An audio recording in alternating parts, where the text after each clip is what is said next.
North Star was built by Robert Stephenson Co of Newcastle upon Tyne, and was the first reliable locomotive to work on the broad gauge Great Western Railway. It was also to be the progenitor of the 12-strong Star class of locomotive. Thanks to Brunel's, quite frankly, bizarre specifications for locomotives, which clearly demonstrate he did not understand how they worked, which resulted in a collection of very expensive freaks and curiosities, some of which didn't have sufficient power to even move themselves. Daniel Gooch, as Brunel's right-hand man, looked around in something of a panic for conventional locomotives.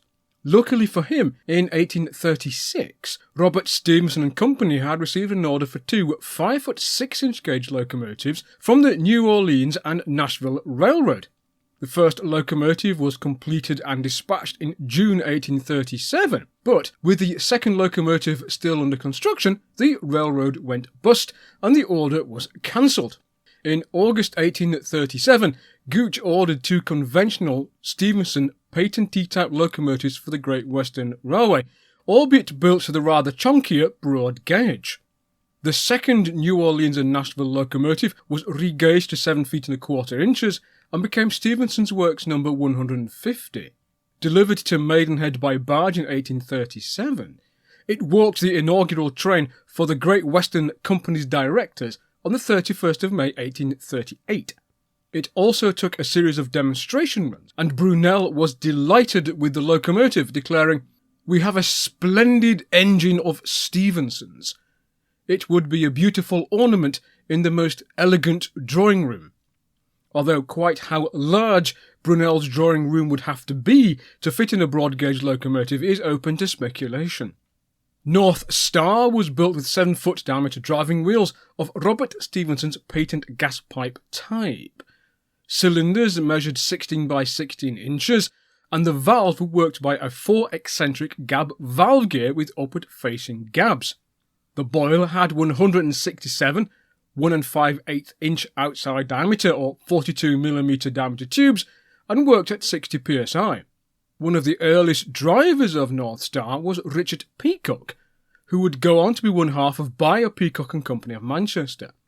He was then personal assistant to Daniel Gooch and regularly drove both Gooch and Brunel almost as their personal chauffeur. Although chauffeur, of course, is French for railway fireman, not driver.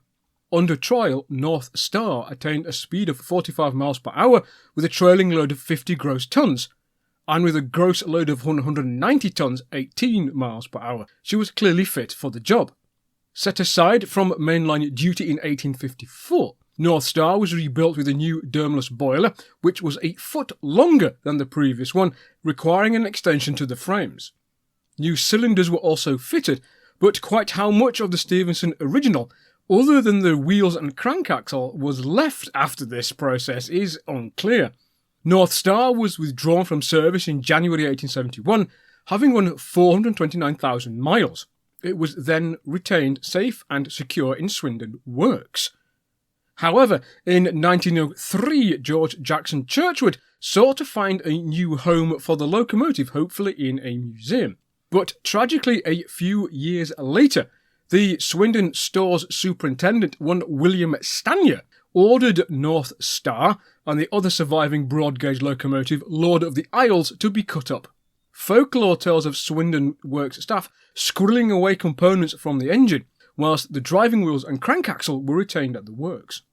In 1925, the Great Western's rival, the London and North Eastern Railway, was preparing to hold a grand cavalcade to mark the centenary of the Stockton and Darlington Railway, and, as the LNER had absorbed the North Eastern Railway, of which the Stockton and Darlington was a constituent, therefore its own centenary.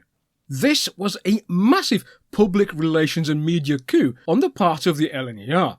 This led the Great Western to build a static replica of North Star using such components as could be found. Ironically, William Stanier, by now assistant mechanical engineer of the Great Western, was put in charge of the project, and the replica was built in only 5 months. Today, the static replica of North Star is in care of the Science Museum Group, and on long-term loan and display at STEAM, the Museum of the Great Western in Swindon. I hope you have enjoyed this video on the North Star, and if you have, please like, share and subscribe and click the notification bell. I'd like to thank Lon Gradwell for helping to make this video possible.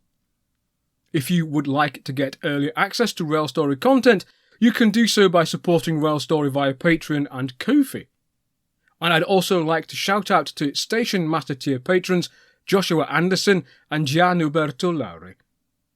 And I look forward to seeing you all next time on Rail Story.